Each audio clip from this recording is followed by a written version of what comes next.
Samiulla sir, ನಾವೊಂದು ಈ ತಮಿಳ್ನಾಡು ರಾಜಕೀಯದ ಬಗ್ಗೆ ಮಾತಾಡಕ್ ಬೇಕಾದಷ್ಟಿದೆ. ಯಾಕೆಂದ್ರೆ ನಾವು ಯಾವಾಗ್ಲೂ ಹೇಳೋಂಗೆ ಇಡೀ ದೇಶಕ್ಕೆ ಫಸ್ಟ್ ಗ್ಯಾರಂಟಿ ಅನ್ನೋ ಕಾನ್ಸೆಪ್ಟ್ ತಂದು ಗ್ಯಾರಂಟಿನ ಹಂಚಿದವರೇ ತಮಿಳ್ನಾಡಿಂದ ಆರಂಭ ಆಗಿದ್ದು ಅಂತ ಹೇಳಿ.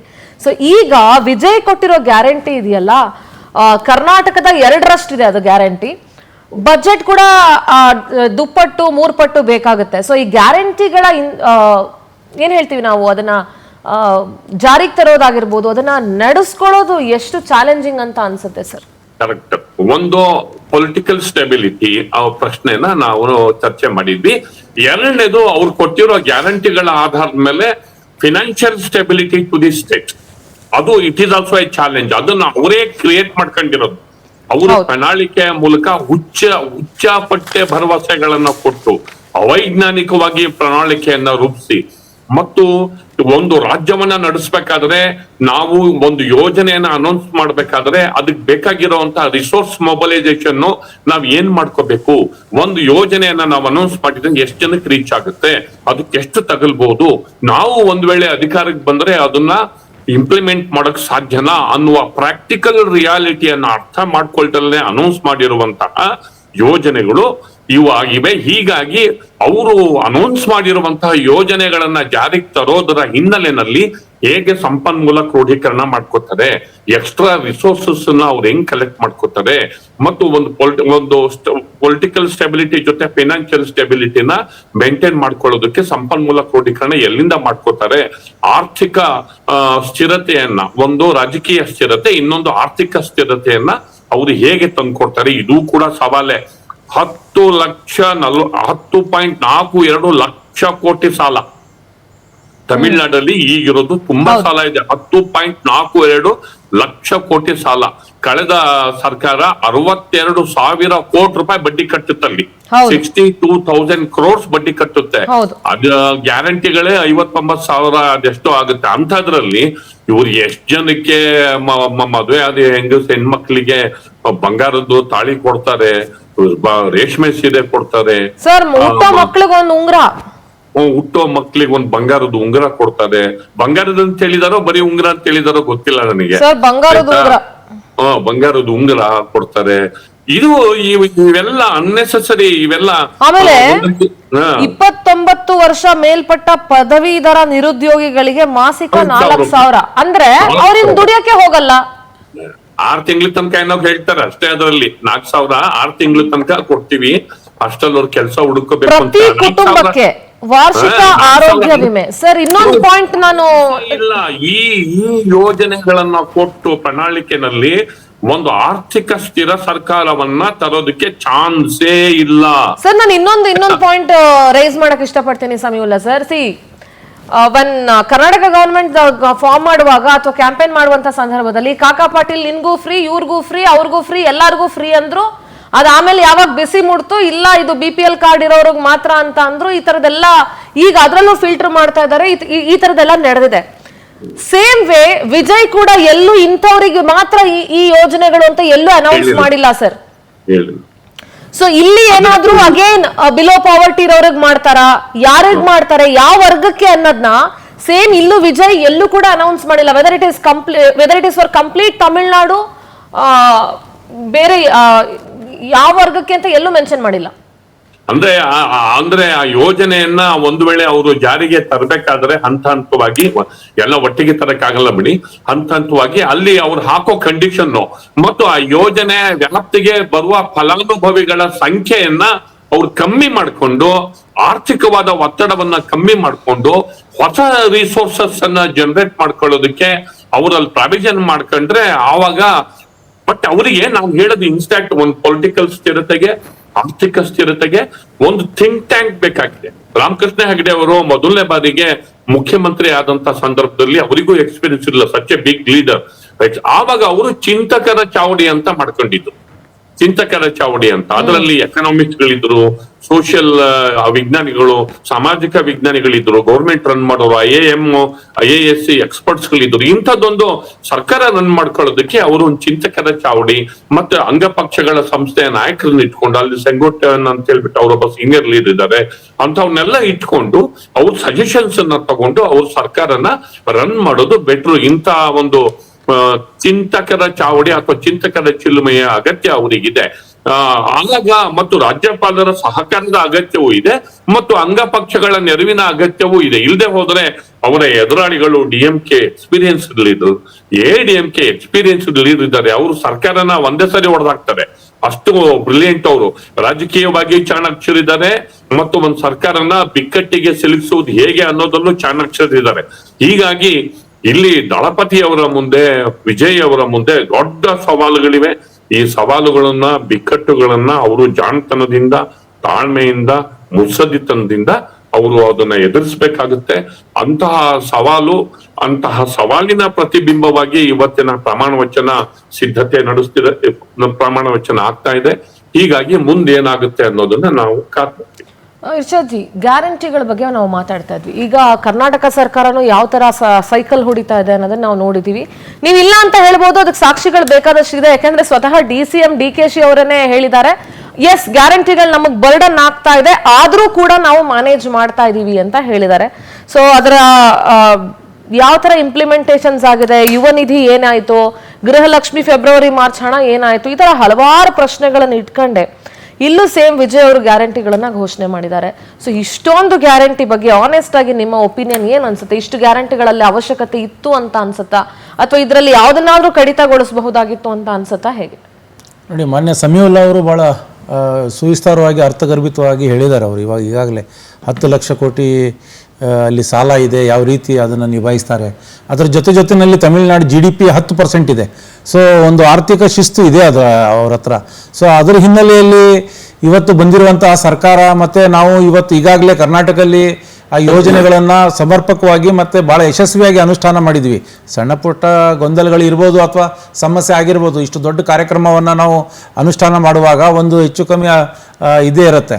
ಆದರೂ ಒಂದು ಓವರಾಲು ಇವತ್ತು ಭಾರತ ದೇಶದಲ್ಲಿ ಯಾವುದಾದ್ರೂ ಒಂದು ದೇಶ ಭಾಳ ಯಾವುದಾದ್ರೂ ಒಂದು ರಾಜ್ಯ ಈ ಸಮರ್ಪಕವಾಗಿ ಎಲ್ಲ ಯೋಜನೆಗಳನ್ನು ಅನುಷ್ಠಾನ ಮಾಡಿದೆ ಅಂದರೆ ಅದು ಕರ್ನಾಟಕ ರಾಜ್ಯ. ಸೊ ನಾವು ಅಲ್ಲಿ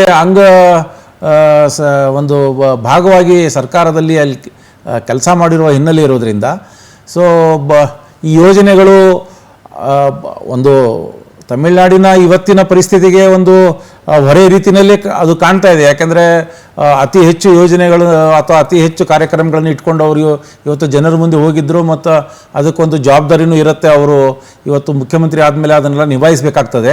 ಆದರೆ ನಾವು ಕಾಂಗ್ರೆಸ್ ಪಕ್ಷದವರ ಅನುಭವ ಇಲ್ಲಿ ನಾವು ಅನುಷ್ಠಾನ ಮಾಡಿದ್ದನ್ನು ಅವರು ಸರಿಯಾಗಿ ಬಳಸ್ಕೊಂಡ್ರೆ ಅಲ್ಲಿ ಒಂದು ಯಶಸ್ವಿ ಸರ್ಕಾರ ಕೊಡೋದ್ರಲ್ಲಿ ಎರಡು ಮಾತಿಲ್ಲ ಅಂತ ನನ್ನ ಅನಿಸಿಕೆ. ನಾನು ಹೇಳ್ತೀನಿ, ಕಾಂಗ್ರೆಸ್ ಪಕ್ಷದವರ ಇಲ್ಲಿಯ ಅನುಭವ ಏನಾದರೂ ಅವರು ಅಲ್ಲಿನೂ ಬಳಸ್ಕೊಂಡ್ರೆ ಅಲ್ಲಿ ಸರ್ಕಾರ ತೋಪೆದ್ದೋಗುತ್ತೆ ಅಂತ ಹೇಳ್ತೀನಿ. ಯಾಕೆ ಅಂದ್ರೆ ಇಲ್ಲೇ ಕಷ್ಟಪಟ್ಟು ಸೈಕಲ್ ಹೊಡಿತಾ ಇದ್ದೀರಾ. ತಮಿಳ್ನಾಡಿನ ಪಾಲಿಟಿಕ್ಸ್ಗೂ ಕರ್ನಾಟಕ ಪಾಲಿಟಿಕ್ಸ್ಗೂ ತುಂಬಾ ವ್ಯತ್ಯಾಸ ಇದೆ. ಇಲ್ಲಿ ಅಲ್ಲ, ಯಶಸ್ವಿಯಾಗಿ ನಾವು ಯೋಜನೆಗಳನ್ನು ಕೊಡ್ತಾ ಇದೀವಿ ಮೇಡಮ್, ಅನುಷ್ಠಾನ ಆಗಿದೆ, ಯಶಸ್ವಿಯಾಗಿ ಕೊಡ್ತಾ ಇದೀವಿ. ಇವತ್ತು ಜನರಿಗೆ ಅದು ತಲುಪಿದೆ, ಜನರಿಗೆ ತಲುಪಿದೆ, ಎಲ್ಲ ಯೋಜನೆಗಳು ತಲುಪಿದೆ. ನಾನು ಹೇಳಿದ್ನಲ್ಲ, ಗೊಂದಲ ಇಸ್ ಡಿಫ್ರೆಂಟ್. ಯಾವ ಯಶಸ್ಸು ಅಂತ ಹೇಳ್ತೀರಾ ನೀವು? ಗ್ಯಾರಂಟಿಗಳಿಗೆ ಹಣ ಹೊಂದಿಸುವಂತಹ ತವಕದಲ್ಲಿ ಅಥವಾ ತುಡಿತದಲ್ಲಿ ಅಥವಾ ನಿಮ್ಮ ಆ ಒಂದು ಕಮಿಟ್ಮೆಂಟ್ ಅಲ್ಲಿ ಇಲ್ಲಿ ಶಾಸಕರಿಗೆ ಅನುದಾನಗಳು ಸರಿಯಾಗಿ ಹೋಗ್ತಾ ಇಲ್ಲ. ಸಚಿವರುಗಳಂತೂ ಹೆಡ್ ಕ್ವಾರ್ಟರ್ಸ್ಗಳು ಇಲ್ಲವೇ ಇಲ್ಲ.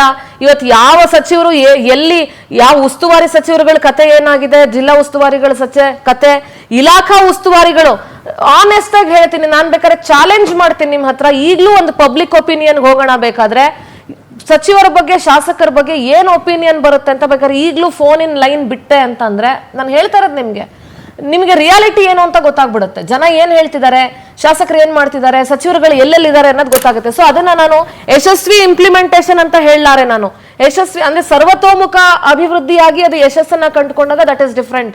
ಆದ್ರೆ ಎಷ್ಟೊಂದು ಲೋಪದೋಷಗಳಿದಾವೆ. ಸರ್ಕಾರಿ ಶಾಲೆಗಳ ಅಭಿವೃದ್ಧಿ ಆಗ್ತಾ ಇಲ್ಲ, ಅಂಗನವಾಡಿ ಕಾರ್ಯಕರ್ತರಿರ್ಬೋದು, ಮತ್ತೊಂದಿರ್ಬೋದು, ಎಷ್ಟು ಸಮಸ್ಯೆಗಳಿದಾವೆ. ಪ್ರತಿನಿತ್ಯ ಒಂದಲ್ಲ ಒಂದು ಪ್ರತಿಭಟನೆಗಳು ನಡೀತಾನೆ ಇರುತ್ತೆ. ರಸ್ತೆ ಅಭಿವೃದ್ಧಿಗಳಿರ್ಬೋದು, ಬೇಸಿಕ್ ನೀಡ್ಸ್. ಇನ್ನು ಎಷ್ಟೋ ಜಿಲ್ಲೆಯಲ್ಲಿ, ಎಷ್ಟೋ ಭಾಗಗಳಲ್ಲಿ ಬೇಸಿಕ್ ನೀಡ್ಸೇ ಇಲ್ಲ, ಕರೆಂಟೇ ಇಲ್ಲ. ಇನ್ನ ನೀವು ಚಾಮರಾಜನಗರ ಭಾಗಕ್ಕೆ ಹೋದ್ರೆ ನಿಮ್ಗೆ ಬಾರ್ಡರ್ಗೆ ಕರೆಂಟ್ ಇಲ್ಲದೆ ಜನ ಬದುಕ್ತಾ ಇದ್ದಾರೆ. ಸೊ ದೃಶ್ಯಗಳಲ್ಲಿ ನೀವು ನೋಡ್ತಾ ಇರ್ಬೋದು, ಸಹಸ್ರಾರು ಸಂಖ್ಯೆಯಲ್ಲಿ ಅಲ್ಲಿ ಜನ ಸೇರಿರೋದನ್ನ ನೋಡ್ತಾ ಇದ್ದೀರಿ. ಎಸ್ ಸಮೀವುಲ್ಲಾ ಸರ್, ಇರ್ಷಾದ್ ಅವ್ರ ಮಾತಿಗೆ ಇದು ನನ್ನ ಉತ್ತರ, ನೀವೇನ್ ಹೇಳ್ತೀರಿ ಸರ್? ಒಂದು ಕರ್ನಾಟಕದ ಆಡಳಿತ ವ್ಯವಸ್ಥೆಯ ಮೇಲೆ ಈ ಗ್ಯಾರಂಟಿಗಳ ಪ್ರಭಾವ ಅನ್ನೋದ್ರ ವಿಚಾರವನ್ನ ಪ್ರಸ್ತಾಪ ಮಾಡಿದ್ವಿ.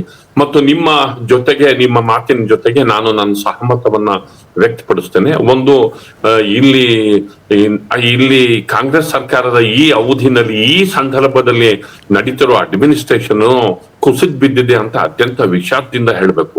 5-6 ಜನ ಮಂತ್ರಿಗಳಿದ್ದಾರೆ, ಒಳ್ಳೆ ಮಂತ್ರಿಗಳಿದ್ದಾರೆ ಇಲ್ಲ ಅಂತಲ್ಲ. ಆದ್ರೆ ಬಹುತೇಕ ಸಚಿವರ ಕಾರ್ಯವೈಖರಿ ಮತ್ತು ಭ್ರಷ್ಟಾಚಾರ ಈ ಸರ್ಕಾರದಲ್ಲಿ ಬೇಸರ ಅನ್ಸುತ್ತೆ. ಸಿದ್ದರಾಮಯ್ಯ ಅವರ ನೇತೃತ್ವದ ಸರ್ಕಾರದಲ್ಲಿ ಕೆಲವು ಸಚಿವರು ಬಿಟ್ರೆ, ಕೆಲವು ಸಚಿವರು ಇದ್ದಾರೆ, 6-7 ಜನ ಮಂತ್ರಿಗಳು ಸಿಗ್ತಾರೆ. ಬೇರೆಯವ್ರು ಎಲ್ಲಿದ್ದಾರೆ ಸರ್? ನಾನು ಒಂದೇ ಒಂದು ಸರ್, ಈ ಸಮಯದಲ್ಲಿ ನಾನು ಮಾಜಿ ಸಚಿವ KN ರಾಜಣ್ಣ ಅವ್ರನ್ನು ನೆನ್ಸ್ಕೊಳ್ತೀನಿ, ಅವ್ರ ಮಾತನ್ನು ನೆನ್ಸ್ಕೊಳ್ತೀನಿ, ಮತ್ತೆ ನಾನು ಅವ್ರ ಮಾತಿಗೆ ಸಹಮತನೂ ಇದೆ. ಯಾಕೆ ಗೊತ್ತಾ, ಯಾಕೋ ಮುಖ್ಯಮಂತ್ರಿಗಳು ಅಸಹಾಯಕರಾಗಿದ್ದಾರೆ ಅಂತ ಹೇಳಿದ್ರಲ್ವಾ, I do agree for that. ಹೌದು. ಈಗ ಮುಖ್ಯಮಂತ್ರಿಗಳ ಬಲಗೈಯವರು, ಮುಖ್ಯಮಂತ್ರಿಗಳ ತುಂಬಾ ಕಟ್ಟ ಬೆಂಬಲಿಗ, ಅವರ ಮಾತುಗಳಲ್ಲಿ ಅದು ಮೀನಿಂಗ್ಫುಲ್, ಅವ್ರು ಪ್ರಾಕ್ಟಿಕಲ್ ರಿಯಾಲಿಟಿ ಬೇಸಿಸ್ ಮೇಲೆ ಮಾತಾಡಿದಾರೆ ಅವರು. ಹೀಗಾಗಿ ಈ ಸರ್ಕಾರಕ್ಕೆ ಯಾವುದಾದ ಒಂದು ರೀತಿಯಲ್ಲಿ ಮೇಜರ್ ಸರ್ಜರಿ ಆಗ್ಲೇಬೇಕು. ಅದು ನಾಯಕತ್ವ ಬದಲಾವಣೆ ಅಥವಾ ಸಂಪುಟಕ್ಕೆ ಸರ್ಜರಿ, ಅದೆಲ್ಲ ಅವರ ಪಕ್ಷದ ವಿಚಾರ ಅಂತ ಅನ್ಕೊಂಡ್ರು ಕೂಡ ಅಡ್ಮಿನಿಸ್ಟ್ರೇಷನ್ 5-6 ಜನ ಮಂತ್ರಿಗಳು ಬಿಟ್ಟರೆ ಯಾವ ಮಂತ್ರಿನೂ ಸಿಗಲ್ಲ, ವಿಧಾನಸೌಧಕ್ಕೆ ಬರಲ್ಲ. ಇಲ್ಲೆಲ್ಲ ಬೇರೆ ಬೇರೆ ಮನೆಗಳು ಮಾಡ್ಕೊಂಡ್ಬಿಟ್ಟಿದ್ದಾರೆ. ಅವ್ರಿಗೆ ಬೇಕಾಗಿರೋ ದಳ್ಳಾಳಿಗಳಿದ್ದಾರೆ, ಅವ್ರು ಏನೋ ಕೆಲ್ಸಗಳು ಮಾಡ್ಕೊತಾರೆ, ಆಮೇಲೆ ಹೊರಟೋಗ್ತಾರೆ. ಯಾವ ಜನಸಾಮಾನ್ಯನಿಗೆ ಸಿಗಲ್ಲ, ವಿಧಾನಸೌಧಕ್ಕೆ ಬರಲ್ಲ. ಕ್ಯಾಬಿನೆಟ್ ಇರ್ಬೇಕಾದ್ರೆ 1-2 ಅವರ್ ಮೊದಲು ಬಂದು ಕೂತ್ಕೋತಾರೆ, ಹೊರಟೋಗ್ತಾರೆ. ಕೆಲವು ಸಚಿವರು ಡಿಪಾರ್ಟ್ಮೆಂಟಲ್ ಮೀಟಿಂಗೇ ಮಾಡಿಲ್ಲ. ಜಿಲ್ಲಾ ಉಸ್ತುವಾರಿ ಸಚಿವರು ಜನರಲ್ಲಿ ಹೋಗ್ತಾನೆ ಇಲ್ಲ. ನೀರು ಬರಗಾಲದ ತರ ಸಿಚುವೇಶನ್ ಉಂಟಾಗಿದೆ. ಬಿಸಿಲು ನೀರು ಹಾಹಾಕಾರ. ಒಬ್ಬ ಮಿನಿಸ್ಟರ್ ಹೋಗ್ಬಿಟ್ಟಲ್ಲಿ ಎಲ್ಲೆಲ್ಲಿ ಬೋರ್ವೆಲ್ ಕೊರಿಬೇಕು, ಕೆಲವ್ರು ಬಿಟ್ಟು 6-7 ಜನ ಬಿಟ್ಟು ಬೋರ್ವೆಲ್ ಎಲ್ಲಿ ಕೊರಿಬೇಕು, ನೀರಿನ ಸಮಸ್ಯೆ ಏನಿದೆ, ಏನಿಲ್ಲ, ರಸ್ತೆಗಳ ಸ್ಥಿತಿ ಅಯೋಮಯ. ಹೀಗಾಗಿ ಇದೆಲ್ಲ ಗ್ಯಾರಂಟಿಗಳ ಪ್ರಭಾವ ಒಂದ್ ಕಡೆ ಇದ್ರೆ, ಪೊಲಿಟಿಕಲ್ ಇನ್ಸ್ಟೆಬಿಲಿಟಿಯ ಪ್ರಭಾವ ಇವೆಲ್ಲವೂ ಸೇರಿಸ್ಬಿಟ್ಟು ಕರ್ನಾಟಕದ ಅಡ್ಮಿನಿಸ್ಟ್ರೇಷನ್ ಒಂದ್ ರೀತಿಯಲ್ಲಿ ಇದ್ಯಾಕಪ್ಪ ನಾವು ಇಷ್ಟಪಟ್ಟು ಈ ಸರ್ಕಾರವನ್ನು ಆಯ್ಕೆ ಮಾಡಿದಂಥವ್ರು ಈ ತರದ ಗೌರ್ಮೆಂಟ್ ಅನ್ನು ಕೊಡ್ತಿದ್ದಾರೆ ಅಂತ ಜನ ಮಾತಾಡೋ ಹಾಗಾಗಿದೆ. ಅದ್ರಲ್ಲಿ ಏನು ಅನುಮಾನವೇ ಬೇಡ. ಇದು ಈ ಸರ್ಕಾರ, ಅದು ಮುಖ್ಯಮಂತ್ರಿ ಸಿದ್ದರಾಮಯ್ಯ ಅವರಂತ ಮುತ್ಸದ್ದಿ ನಾಯಕರು, ಅವರ ಸಾರಥ್ಯದ ಈ ಸರ್ಕಾರದಲ್ಲಿ ಈ ತರದ ಡೆವಲಪ್ಮೆಂಟ್, ಅವರೆಲ್ಲೋ ಒಂದ್ ಕಡೆ ಕೆಲವು ಸಚಿವರ ಮೇಲೆ ನಿಯಂತ್ರಣವನ್ನ ಅವ್ರು ಕಳ್ಕೊಂಡಿದ್ದಾರೆ ಅನ್ನುವ ಅನುಮಾನ ಕೂಡ ನಮಗ್ ಬರ್ತಾ ಇದೆ. ಸರ್, ನಾನು ಅದನ್ನೇ ಹೇಳಕ್ ಬಂದೆ, ಯಾರೀಗ ಇಷ್ಟೊಂದು ಮೆಜಾರಿಟಿ ಬಂದ್ರು, ಕ್ಲಿಯರ್ ಮೆಜಾರಿಟಿ ಸಿಕ್ಕದಂತ ಕಾಂಗ್ರೆಸ್ಗೆ ಕರ್ನಾಟಕದಲ್ಲಿ ಯಾರು ಕಂಟ್ರೋಲ್ ಅಲ್ಲಿ ಇದ್ದಾರೆ ಸರ್ ಹೇಳಿ? ಶಾಸಕರು ಯಾರಾದ್ರೂ ಕಂಟ್ರೋಲ್ ಅಲ್ಲಿ ಇದಾರಾ? ಬ್ಯೂರೋಕ್ರೇಟ್ಸ್ ಯಾರು ಕಂಟ್ರೋಲ್ ಅಲ್ಲಿ? ಇವ್ರ ಕಂಟ್ರೋಲ್ ಅಲ್ಲಿ ಬ್ಯೂರೋಕ್ರೇಟ್ಸ್ ಇದಾರಾ? ಸಿಸ್ಟಮ್ ಇವ್ರ ಕಂಟ್ರೋಲ್ ಅಲ್ಲಿ ಇದೆಯಾ? ಯಾವ ಕಂಟ್ರೋಲ್ ಅಲ್ಲಿ ಇದಾರೆ ಸರ್? IAS ಆಫೀಸರ್ಸ್ಗಳು ಸರಿಯಾಗಿ ಲೆಕ್ಕ ತಗೊಳ್ಳಿ. ಅವರು ಎಷ್ಟು ಜನ ಆಫೀಸರ್ಸ್ಗಳು ಅಲ್ಲಿ ಬಂದು ಸೈನ್ ಮಾಡ್ತಾರೆ, ಎಷ್ಟು ಜನ ಬಂದೆ ಎಲ್ಲ ಪಕ್ಕ ಸೆಂಚುರಿ ಕ್ಲಬ್, ಗಾಲ್ಫ್ ಕ್ಲಬ್ ಅಲ್ಲಿ ಇರ್ತಾರೆ. IAS ಆಫೀಸರ್ಸು ಸೆಂಚುರಿ ಕ್ಲಬ್ಗಳಲ್ಲಿ, ಗಾಲ್ಫ್ ಕ್ಲಬ್ಗಳಲ್ಲಿ ಅವರು ಯಾರನ್ನಾರ ಮೀಟ್ ಮಾಡ್ಬೇಕಾದ್ರೆ ಅಲ್ಲಿ ಹೋಗಿರ್ಬೇಕಾಗಿದೆ, ಆಫೀಸ್ಗಳಲ್ಲಿ ಇರಲ್ಲ. ಅಂತ ಸ್ಥಿತಿ ಇದೆ. ಅದನ್ನ ಸರಿಯಾಗಿ ಚೆಕ್ ಮಾಡ್ಕೊಂಡು ಸರ್ಕಾರದವ್ರು ಚೆಕ್ ಮಾಡ್ಕೊಂಡು ನೋಡ್ಲಿ, ಈಗ್ಲಾರು ನಿಯಂತ್ರಣ ಇಟ್ಕೊಳ್ಳಿ. ಗ್ಯಾರಂಟಿ ಪ್ರಭಾವ ಆಯ್ತು, ಸರ್ಕಾರದ ಮೇಲೆ ಒತ್ತಡ ಸಿದ್ದರಾಮಯ್ಯ ನಿಭಾಯಿಸ್ತಾ ಇದ್ದಾರೆ. ಈಗ ಗ್ಯಾರಂಟಿ ದುಡ್ಡೇನು ಏನೋ ಒಂದ್ ಸೆಕ್ಷನ್ ಆಫ್ ಜನಕ್ಕೆ ಅದು ಹಣ ಹೋಗ್ತಿದೆ, ಅಷ್ಟು ಮಟ್ಟಿಗೆ ಅದನ್ನ ಡೆವಲಪ್ಮೆಂಟ್ ಅಂತ ತಿಳ್ಕೊಂಡ್ರು ಕೂಡ ಅಡ್ಮಿನಿಸ್ಟ್ರೇಷನ್ ಮೇಲೆ ನಿಯಂತ್ರಣ ಕಳ್ಕೊಂಡ್ರೆ ಹೇಗಿದು? ಮತ್ತೆ ಇಂಟರ್ಫಿಯರೆನ್ಸ್ ಅಲ್ಲಿ ಕೆಲವರು, ಈಗ ಮುಖ್ಯಮಂತ್ರಿ ಪುತ್ರದ ಮೇಲೆ ಅಲಿಗೇಷನ್ಸ್ ಇದೆ. ಹೌದೌದು, ಯತೀಂದ್ರ ಅವ್ರ ಮೇಲೆ ಸಾಕಷ್ಟು ಅಲಿಗೇಷನ್ಸ್ ಇದೆ ಸರ್. ಜಾರ್ಜ್ ರಾಜೀನಾಮೆ ಕೊಡಕ್ ಹೋಗಿದ್ರು ಸರ್. ಯತೀಂದ್ರ ಸಿದ್ದರಾಮಯ್ಯ ಅವ್ರ ಮೇಲೆ ಟ್ರಾನ್ಸ್ಫರ್ ದಂಧೆಯ ಆರೋಪ ಇದೆ. ಅವ್ರ ಮೇಲೆ ಟ್ರಾನ್ಸ್ಫರ್ಗಳು ಮಾಡಿಸ್ತಿದ್ದಾರೆ, ಲಂಚ ತಗೊಳ್ತಿದ್ದಾರೆ, ಅಟ್ಮೋಸ್ಟ್ ಕರಪ್ಷನ್ ನಡೀತಾ ಇದೆ ಅನ್ನೋ ಆರೋಪ ಕೂಡ ಇದೆ. ಹೀಗಾಗಿ ನಾನು ಇಲ್ಲಿ ಈ ಪ್ರಮಾಣ ವಚನ, ತಮಿಳುನಾಡು CM ಪ್ರಮಾಣ ವಚನ ಸ್ವೀಕಾರ ಮಾಡುವ ಹೊತ್ತಲ್ಲಿ ಇಂತಹ ಆರೋಪಗಳು ಆ ಸರ್ಕಾರದ ಮೇಲೆ ಬರಬಾರ್ದು. ಸ್ವಜನ ಪಕ್ಷಪಾತ ಅಥವಾ ಇಂಟರ್ವೆನ್ಸ್ ಆಗೋದು, ಅಲ್ಲಿ ಸರ್ಕಾರದ ಇಮೇಜ್ಗೆ ಧಕ್ಕೆ ತಂದ್ಕೊಳ್ಳೋದು, ಇಂತಹ ಒಂದು ವಿದ್ಯಮಾನಗಳಿಂದ ಆ ಸರ್ಕಾರ ದೂರ ಇದ್ರೆ, ಸರ್ಕಾರದ ಮೇಲೆ ನೇರ ನಿಯಂತ್ರಣವನ್ನ, ಆಡಳಿತದ ಮೇಲೆ ನೇರ ನಿಯಂತ್ರಣವನ್ನ ಅವ್ರು ಇಟ್ಕೊಂಡಿದ್ರೆ ವಿಜಯ್ ಅವರು ಇದು ಡೆಫಿನೆಟ್ಲಿ ಸಕ್ಸಸ್ಫುಲ್ ಆದಂತಹ ಸರ್ಕಾರ ಆಗುತ್ತೆ. ಇಲ್ಲಿ ಮೂರನೇದು, ನಾನು ಒಂದು ರಾಜಕೀಯ ಸ್ಥಿರತೆ ಬಗ್ಗೆ ಮಾತಾಡಿದೆ, ಆರ್ಥಿಕ ಸ್ಥಿರತೆ ಬಗ್ಗೆ ಮಾತಾಡಿದೆ. ಮೂರನೇದು ಇಂಪಾರ್ಟೆಂಟು, ಅವರು ವಿಜಯ್ ಅವರು ಈ ಪ್ರಮಾಣ ವಚನದ ಹೊತ್ತಿಗೆ ಅವ್ರು ರೂಪಿಸ್ಕೋಬೇಕಾಗಿರುವಂತಹ ವಿಚಾರ ಒಂದು ತಮಿಳುನಾಡಿನ ಅಸ್ಮಿತೆ. ನೀವು ಯಾವುದೇ ರಾಜಕೀಯ ಪಕ್ಷಗಳನ್ನ ತೆಗೆದುಕೊಳ್ಳಿ, ಅವರ ಮೂಲ ಸ್ಟ್ರೆಂತ್, ತಮಿಳುನಾಡಲ್ಲಿ ಮೂಲ ಸ್ವರೂಪ ಮೂಲ ಸ್ಟ್ರೆಂತ್ ತಮಿಳು ಅಸ್ಮಿತೆನೇ ಆಗಿರುತ್ತೆ. ADMK ಇರ್ಬೋದು, ಹೌದು. DMK ಇರ್ಬೋದು, ಒಂದು ಸಣ್ಣ ಪಕ್ಷ ಆಗಿರ್ಲಿ, VCK ಇರ್ಬೋದು, ಒಂದು ಸಣ್ಣ ಪಕ್ಷ ಆಗಿರ್ಲಿ, ಮೂಲ ಸ್ವರೂಪ ತಮಿಳು ಅಸ್ಮಿತೆ, ತಮಿಳು ಭಾಷೆ, ತಮಿಳರ ಸ್ವಾಭಿಮಾನ, ತಮಿಳರ ಬದುಕು, ತಮಿಳರ ಸಾಹಿತ್ಯ, ತಮಿಳು ಸಂಸ್ಕೃತಿ, ಈ ಎಲ್ಲಾ ರಾಜಕೀಯ ಪಕ್ಷಗಳ ಸ್ಟ್ರೆಂತ್ ಇದಾಗಿರುತ್ತೆ. ಹೀಗಾಗಿ ಅವರು ಮೂಲ ಈ ಅಸ್ಮಿತೆಯನ್ನ ದ್ರವಿಡಿಯನ್ ಪಾರ್ಟೀಸ್ಗಳಿಗೆ ಕೌಂಟರ್ ಮಾಡ್ಬೇಕಾದ್ರೆ, ನ್ಯಾಷನಲ್ ಪಾರ್ಟೀಸ್ಗಳಿಗೆ ಕೌಂಟರ್ ಮಾಡ್ಬೇಕಾದ್ರೆ ಈ ಅಸ್ಮಿತೆಯ ಅಗತ್ಯ ಇದೆ. ಅವರಿಗೆ ಸ್ಟ್ರೆಂತ್ ಆಗ್ಬೇಕು.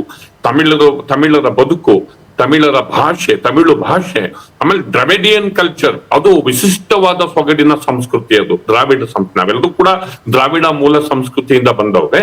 ಅದು ವಿಶಿಷ್ಟವಾದ ಸೊಗಡು. ಇಡೀ ಭಾರತ ರಾಜಕಾರಣದಿಂದ ನಮ್ಮ ದಕ್ಷಿಣ ಭಾರತಗಳು ಯಾಕೆ ಐಸೋಲೇಟ್ ಆಗಿವೆ? ಇಲ್ಲಿ ಅಡ್ಮಿನಿಸ್ಟ್ರೇಷನ್, ಇಲ್ಲಿಯ ಭಾಷೆಗಳು, ಇಲ್ಲಿಯ ಭಾಷೆಯ ಸೊಗಡು, ದಕ್ಷಿಣ ಭಾರತದ ಜೀವನ ಶೈಲಿ ಯಾಕೆ ವಿಭಿನ್ನವಾಗಿದೆ ಅಂದ್ರೆ ಆ ದ್ರಾವಿಡರ ಅಸ್ಮಿತೆ ನಮ್ಮಲ್ಲೂ ಇದೆ, ಅವರಲ್ಲೂ ಇದೆ. ಕೇರಳ ಹೀಗೆ ದಕ್ಷಿಣದ ರಾಜ್ಯಗಳು ಉತ್ತರದ ರಾಜ್ಯಕ್ಕಿಂತ ವಿಭಿನ್ನವಾಗಿವೆ. ಈ ಅಸ್ಮಿತೆಯನ್ನ ಅವರು ಗಟ್ಟಿಯಾಗಿ ಉಳಿಸ್ಕೊಂಡಷ್ಟು ಅವರ ಪಕ್ಷ ಆಳವಾಗಿ ತಮಿಳುನಾಡಲ್ಲಿ ಬೇರೂರುತ್ತೆ. ಆ ಜನ ಆ ಅಸ್ಮಿತೆಯನ್ನ ಪ್ರೀತಿಸ್ತಾರೆ ಮತ್ತು ಆ ಅಸ್ಮಿತೆಯ ಭಾಗ ಆಗಿದ್ದಾರೆ. ಅದ್ರ ಜೊತೆಗೆ ಬೆರ್ತೋಗಿದ್ದಾರೆ. ಭಾಷೆಗೆ ಧಕ್ಕೆಯಾದಾಗ ಸಿಡಿದೇಳುವ ಗುಣ, ಅಲ್ಲಿಯ ನೀರಿಗೆ ಧಕ್ಕೆಯಾದಾಗ ಸಿಡಿದೇಳುವ ಗುಣ, ಅಲ್ಲಿಯ ಜನರ ಬದುಕಿಗೆ ಧಕ್ಕೆಯಾಗ ಸಿಡಿದೇಳುವ ಗುಣ, ರಾಜಕೀಯವಾಗಿ ಭಾಷೆಯನ್ನ ಬೇರೆ ಕಡೆಯಿಂದ ಹೇಳ್ತಾ ಇದ್ದಾರೆ ಅವ್ರ ಮೇಲೆ. ಎಲ್ಲೋ ಒಂದ್ ಕಡೆ ಅವರ ಇದಕ್ಕೆ ಬದುಕಿಗೆ ಧಕ್ಕೆ ಆಗ್ತಿದೆ, ಅವರ ಬದುಕಿಗೆ ಕಷ್ಟ ಆಗ್ತಿದೆ, ಬೇರೆ ಸಂಸ್ಕೃತಿ ನಮ್ಮನ್ನು ಆವರಿಸ್ಕೋತಾ ಇದೆ ಅನ್ನುವ ಸಂದರ್ಭ ಬಂದಾಗ ಅಲ್ಲಿ ಸಿಡಿದೇಳುವ ಗುಣ, ಅವು ಒಂದು ಪೊಲಿಟಿಕಲ್ ಸ್ಟ್ರೆಂತ್ ಆಗಿ ಚೇಂಜ್ ಆಗುತ್ತೆ. ಅದು ಯಾವಾಗ್ಲೂ ಅಷ್ಟೇ. ಕರುಣಾನಿಧಿಯವರು ರೂಪಿಸಿದ್ದು ಅದೇ, MGR ರೂಪಿಸಿದ್ದು ಅದೇ, ಹಾಗೇನೆ ಜಯಲಲಿತಾ ರೂಪಿಸಿದ್ದು ಅದೇ. ಅಸ್ಮಿತೆಯನ್ನ ರಾಜಕೀಯ ಶಕ್ತಿಯನ್ನಾಗಿ, ಅಸ್ತ್ರವನ್ನಾಗಿ ಬಳಸೋದ್ರಲ್ಲಿ ಆ ಭಾಗದ ಆ ರಾಜ್ಯದ ಜನ ಒಂದು ರೀತಿಯಲ್ಲಿ ಹೆಚ್ಚು ಸಮರ್ಥರು. ಈ ಅಸ್ಮಿತೆಯ ಆಳಕ್ಕೆ, ಎಷ್ಟು ಆಳಕ್ಕೆ ತಮಿಳುನಾಡಿನ ರಾಜಕಾರಣದಲ್ಲಿ, ಭೂಮಿಯಲ್ಲಿ, ಆ ಮಣ್ಣಿನಲ್ಲಿ ಅವ್ರು ಎಷ್ಟು ಆಳವಾಗಿ ಬೇರೂಡ್ತಾರೋ ಅವ್ರು ಅಷ್ಟೇ ಸ್ಟ್ರಾಂಗ್ ಆಗ್ತಾರೆ ವಿಜಯ್ ಅವರು ಅನ್ನೋದನ್ನ ನಾನು ಇಲ್ಲಿ ಗುರುತಿಸೋದಕ್ಕೆ ಇಷ್ಟಪಡ್ತೀನಿ. ಇವಾಗ ತಾನೇ ಸಮಾರಂಭಕ್ಕೆ ರಾಹುಲ್ ಗಾಂಧಿ ಕೂಡ ಆಗಮಿಸಿದ್ದಾರೆ. ದೃಶ್ಯಗಳಲ್ಲಿ ಗಮನಿಸ್ತಾ ಇದ್ದೀರಿ. ರಾಹುಲ್ ಗಾಂಧಿಯನ್ನ ಬರ್ಮಾಡ್ಕೊಳ್ಳಾಗ್ತಾ ಇದೆ. ಈಗ 120 ಶಾಸಕರ ಬೆಂಬಲವನ್ನ ಪಡ್ಕೊಂಡು ದಳಪತಿ ಸರ್ಕಾರ ರಚನೆಯ ಸಂದರ್ಭದಲ್ಲಿ ಮೊಟ್ಟ ಮೊದಲನೇದಾಗಿ ಆರಂಭದಲ್ಲೇ TVKಗೆ ಬೆಂಬಲವನ್ನ ಘೋಷಿಸಿದಂತಹ ಕಾಂಗ್ರೆಸ್ ಪಕ್ಷದ ನಾಯಕ ರಾಹುಲ್ ಗಾಂಧಿ ಕೂಡ ಈಗ ಕಾರ್ಯಕ್ರಮಕ್ಕೆ ಆಗಮಿಸಿದ್ದಾರೆ. ಆ ದೃಶ್ಯಗಳನ್ನ ನೋಡ್ತಾ ಇದ್ವಿ. ಸಮೀವುಲ ಸರ್, ನಾವು ಸಾಕಷ್ಟು ವಿಚಾರ ಚರ್ಚೆ ಮಾಡುವಾಗ ಇನ್ನೊಂದು, ಈಗ ಕರ್ನಾಟಕದಲ್ಲಿ ಏನಾಗುತ್ತೆ, ಈ ಸರ್ಕಾರಗಳು ಏನಾದ್ರೂ ಎಡವಟ್ ಮಾಡ್ತು, ಇಲ್ಲ ಗ್ಯಾರಂಟಿಗಳು ಇನ್ನೊಂದೇನೋ ಕ್ಯಾನ್ಸಲ್ ಆಯ್ತು, ಮತ್ತೊಂದಾಯ್ತು ಅಂದಾಗ ಜನ ಏನಂದ್ರೆ ಈಗ ನಾವು ನಮ್ಮ ಮನೆಗಳಲ್ಲಿ ಬೈಕೋತೀವಿ, ಯಾರೋ ಹಿಂಗ್ ಬೈಕ್ ಹಿಡಿದ್ರೆ ಅವಾಗ ಬೈಕೋತೀವಿ, ಕೂತ್ಕೋತೀವಿ, ಬೈತೀವಿ, ಮಾಡ್ತೀವಿ, ಮುಗೀತು ಅಲ್ಲಿಗೆ. ಬಟ್ ಮತ್ತೆ ಎಲೆಕ್ಷನ್ ಬಂದಾಗ ಇದನ್ನ ಮರೆಯುವಂತ ವರ್ಗನೇ ಜಾಸ್ತಿ when it comes to Karnataka. But Tamil Nadu ಹಂಗಲ್ಲ.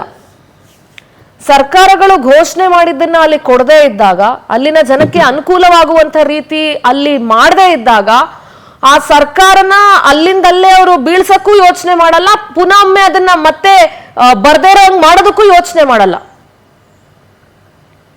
ಈಗ ಒಂದ್ ರೀತಿ ಸ್ವಲ್ಪ ಇದನ್ನ ಬಳಸಂಗಿಲ್ಲ ಜನ, ಅವರಿಗೆ ವೋಟ್ ಮಾಡಿ ಅಧಿಕಾರಕ್ಕೆ ತಂದಿದ್ದಾರೆ. ಆದ್ರೂ ಕನ್ನಡದಲ್ಲಿ ನಾವು ಮಾಸ್ ಹಿಸ್ಟೀರಿಯಾ ಅಂತ ಕರಿತೀವಿ, ಸಮೂಹ ಸನ್ನಿ ಅಂತ. ಆ ಸ್ಟಾರ್ಡಮ್ ಹಿಂದೆ ಜನಗಳಿಗಿರೋ ಕ್ರೇಜ್ ಇದೆಯಲ್ಲ, ಆ ಕ್ರೇಜ್ ಒಂಥರ ಡಿಫ್ರೆಂಟ್ ಜನ. ಅವರು ಸಿನಿಮಾನ ವಿಜೃಂಭಿಸ್ತಾರೆ, ಪಾತ್ರಗಳನ್ನ ಜೀವಿಸ್ತಾರೆ, ಆ ಪಾತ್ರಗಳಲ್ಲಿ ಅವರೇ ಗುರುತಿಸ್ಕೊತಾರೆ. ಆ ತೆರೆ ಮೇಲೆ ಆ ಪಾತ್ರಗಳೇನಾದ್ರು ಬರ್ತಾ ಇದ್ರೆ ಆ ಪಾತ್ರಗಳಲ್ಲಿ ಅವರು ಒಂದಾಗ್ತಾರೆ, ಆ ನಾಯಕನನ್ನ ವರ್ಷಿಪ್ ಮಾಡ್ತಾರೆ, ಆ ಲೀಡರ್ನ ವರ್ಷಿಪ್ ಮಾಡ್ತಾರೆ, ವ್ಯಕ್ತಿ ಪೂಜೆ ಮಾಡ್ತಾರೆ. ಕರ್ನಾಟಕದಲ್ಲಿ ವ್ಯಕ್ತಿ ಪೂಜೆ ಇಲ್ಲ. ಕರ್ನಾಟಕದಲ್ಲಿ ಸ್ವಲ್ಪ ಮಟ್ಟಿಗಿದೆ, ಅದು ಪೂರ್ತಿ ಇಲ್ಲ ಅಂತ ಹೇಳಕ್ಕಾಗಲ್ಲ. ಸ್ವಲ್ಪ ಮಟ್ಟಿಗೆ ತಮಿಳ್ನಾಡಲ್ಲಿ ಇದ್ದಂಗಿಲ್ಲ. ಹೀಗಾಗಿ ವಿಜೃಂಭಿಸ್ತಾರೆ. ಅವ್ರು ಎಲ್ಲದಕ್ಕಿಂತ ಆ ತಾಜಾತ್ಮತೆ ಬೆಳಿಲಿಕ್ಕೆ ಯಾಕೆ ಅಂದ್ರೆ, ಅವರು ಆ ಹೀರೋ ಪಾತ್ರ ಜನನಾಯಕನ್ ಮಾಡಿ ಅವನು ವಿಲನ್ ವಿರುದ್ಧ ಸದೆ ಬಡಿತಿರೋದು, ಭ್ರಷ್ಟಾಚಾರದ ವಿರುದ್ಧ ಹೋರಾಡ್ತಿರೋದು ನೋಡಿದ್ರೆ ಆ ಪಾತ್ರದಲ್ಲಿ ಅವ್ರನ್ನ ಐಡೆಂಟಿಫೈ ಮಾಡ್ಕೋತಾರೆ. ಆಶ್ಚರ್ಯ ಅಂದ್ರೆ ಸರ್, ನನ್ಗೆ ನಿನ್ನೆ ಸಂಜೆ 6:00 ಇಲ್ಲಿ ಕನ್ಫರ್ಮ್ ಆಗುತ್ತೆ ರಾಜ್ಯಪಾಲರ ಹತ್ರ, ಇಷ್ಟು ಬೇಗ ಇಷ್ಟೆಲ್ಲ ಅರೇಂಜ್ಮೆಂಟ್ಸ್ ಡೆಕೋರೇಷನ್ಸ್ ಎಲ್ಲ ಆಗೋಗಿದೆಯಲ್ಲ, ದಿಸ್ ಇಸ್ ರಿಯಲಿ ಇಷ್ಟೇ ಬೇಗ ಯಾಕೆ ಡೆವಲಪ್ಮೆಂಟ್ ಕಾರ್ಯಗಳಾಗಲ್ಲ ಅಂತ. ಓವರ್ ನೈಟ್ ಅಲ್ಲಿ ಇಷ್ಟು ದೊಡ್ಡ ಅರೇಂಜ್ಮೆಂಟ್ಸ್ ಆಗಿರುವಾಗ ವೈ ಇದು ಯಾಕೆ ಡೆವಲಪ್ಮೆಂಟ್ ವಿಚಾರ ಬಂದಾಗ ಇದು ಯಾಕೆ ಓವರ್ ನೈಟ್ ಅಲ್ಲಿ ಆಗಲ್ಲ ಅಂತ, ಅವಾಗ ಯಾಕೆ ರೀಸನ್ಸ್ ಫೈಲ್ ಪಾಸ್ ಆಗ್ಬೇಕು, ಅದಾಗ್ಬೇಕು, ಇದಾಗ್ಬೇಕು ಎಲ್ಲ ಬರುತ್ತೆ ಅಂತ. ಇನ್ನು ಸಂಭ್ರಮ ತಾನೆ, ಇನ್ನು ಆರಂಭ ತಾನೆ. ಆಮೇಲೆ ಸ್ವಲ್ಪ ದಪ್ಪ ಚರ್ಮ ಬರುತ್ತೆ, ಟೀಕೆಗಳನ್ನು ಸಹಿಸಿಕೊಳ್ಳೋ ಶಕ್ತಿ ಬರುತ್ತೆ. ಆಮೇಲೆ ಕಾನ್ಸ್ಟ್ರೈಟ್ ಇದೆಯಲ್ವಾ, ಎಲ್ಲಾ ಕಡೆಯಿಂದ ಹಗ್ಗ ಹಾಕಿ ಒತ್ತಡದ ನಡುವೆ ಸಿಲುಕ್ತಾನೆ, ಎಲ್ಲ ಸುತ್ತಿಗೆಗಳು, ಒತ್ತಡದ ಸುತ್ತಿಗೆಗಳು ಬಡಿತವೆ ಅವರಿಗೆ. ಅವಾಗ ಆ ಸಿಚುಯೇಷನ್ ಇರುತ್ತೆ. ಡೆವಲಪ್ಮೆಂಟ್ ವಿಚಾರ ಬಂದಾಗ ಆ ತರ ಆಗುತ್ತೆ. ಇಲ್ಲಿ ಇನ್ನೊಂದು ಇಂಪಾರ್ಟೆಂಟ್ ವಿಚಾರನ ನಾನು ಗಮನಿಸ್ತಾ ಇದ್ದೀನಿ. ನನಗೆ ಈಗ ಹೊಳೆದ ಹಾಗೆ ತಮಿಳು ಅಸ್ಮಿತೆ ಬಗ್ಗೆ ಮಾತಾಡಿದೆ.